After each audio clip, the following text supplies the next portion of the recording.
Naranasan mo na ba ang matinding kirot sa tenga? Tila ba sabog ito?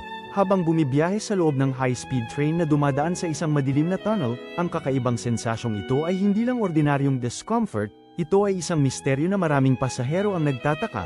Ngayon, ilalantad natin ang totoong dahilan sa likod ng sakit na ito at kung paano ito konektado sa agham ng ating mundo. Sa sandaling pumasok ang tren sa tunnel, mabilis na nagbabago ang presyon ng hangin, ang tren, na gumagalaw ng napakabilis, ay nagtutulak ng malaking volume ng hangin sa harapan nito. Dahil limitado ang espasyo sa tunnel, ang hangin ay naiipon, na nagiging sanhi ng biglaang pagtaas ng presyon. Ito ay parang isang higanteng piston sa loob ng saradong espasyo. Ang ating mga tenga ay napakasensitibo sa pagbabagong ito. Upang labanan ang epektong ito, ang mga modernong high-speed train at tunnel ay idinisenyo na may mga espesyal na tampok. Ang mga tren ay may selyadong bintana at airtight na cabin para mapanatili ang stable na presyon.